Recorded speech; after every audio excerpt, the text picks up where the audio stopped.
خسران انسانی کا جو نقشہ اس صورت میں کھینچا گیا ہے، جس کے لیے میں ایک لفظ استعمال کرنا چاہتا ہوں، آپ نے سنا ہوگا فلسفے اور ادب کے میدان میں دی ڈیوائن کامیڈی، میں اس کے برعکس ایک لفظ استعمال کر رہا ہوں، دی ہیومن ٹریجڈی، انسانی المیہ۔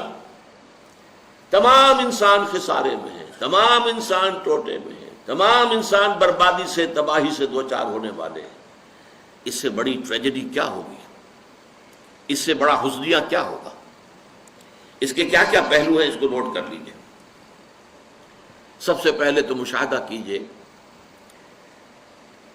انسانوں کی عظیم اکثریت کیسی کیسی مشکلات کے ساتھ دوچار ہوتی ہے۔ عظیم اکثریت وہ ہے کہ جو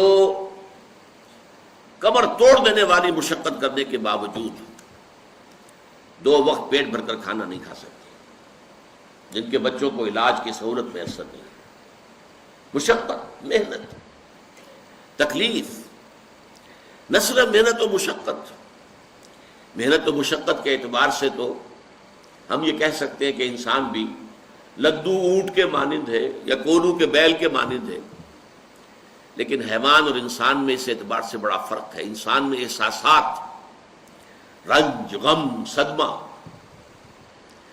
کسی جانور کا بچہ جب جوان ہو گیا، اس کے بعد وہ جانے اس کی زندگی علیحدہ ہے، والدین کی علیحدہ ہے، والدین بھی پتہ نہیں کوئی ان کا جوڑا ہے کہ نہیں مستقل۔ لیکن یہاں کیا ہوتا ہے؟ یہاں جس اولاد کو پالا پوسا، جنہیں اپنے جگر کے ٹکڑا سمجھ کر اور اپنا پیٹ کاٹ کر جن کو پالا ہے، اگر وہی بیٹا جوان ہو کر سینہ تان کر بات کرتا ہے، یا جیسا کہ آپ سنتے ہیں باپ پر ہاتھ اٹھا لیا ہے، ماں کو مار دیا ہے، قتل کر دیا ہے، جو صدمہ اس وقت انسان کو ہوتا ہے، کیا کسی حیوان کو ہوتا؟ یہ صدمات، یہ رنج و غم، قرآن مجید میں ایک پوری سورہ مبارکہ ہے اسی پر، جس کا مرکزی مضمون یہی ہے، لا اقسم بہذا البلد وانت حل بہذا البلد ووالد وما ولد لقد خلقنا الانسان فی کبد۔ میں جو ابتدائی قسمیں ہیں ان کو اس وقت تشریح نہیں کروں گا، اس لیے کہ وہ ہمارا اس وقت کا موضوع نہیں ہے۔ جس چیز پر قسمیں کھائیں اللہ نے 3، لا اقسم بہذا البلد وانت حل بہذا البلد ووالد وما ولد، 3 قسمیں کھا کر بات کیا کہی؟ ہم نے انسان کو محنت اور مشقت ہی میں پیدا کیا ہے۔ محنت اور مشقت ہر انسان کا مقدر ہے۔ عام طور پر سمجھا یہ جاتا ہے کہ غریب لوگوں کے لیے یہ معاملہ ہے، نہیں، اصل میں محنت اور مشقت کی شکلیں مختلف ہیں۔ کوئی شخص دفتر میں بیٹھا ہوا مشقت کر رہا ہے، کسی کی ذہنی مشقت زیادہ ہے، کسی کی جسمانی مشقت زیادہ ہے۔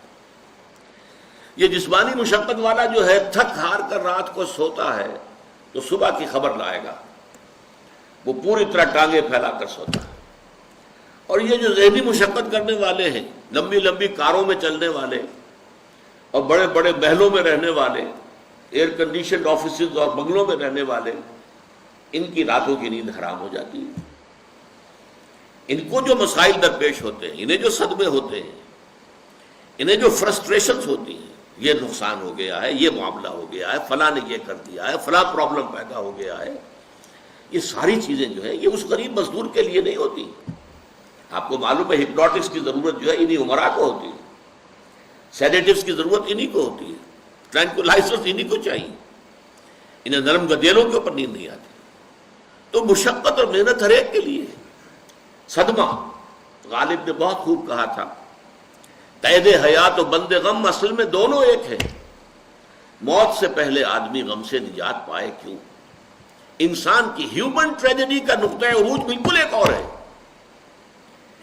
مرنے کے بعد پھر اٹھایا جائے گا، پھر جواب طلبی ہوگی، کیا کرتے رہے زندگی بھر؟ تم نے حقیقت کو پہچاننے کی کوشش کی؟ تم نے حق پر چلنے کی کوشش کی؟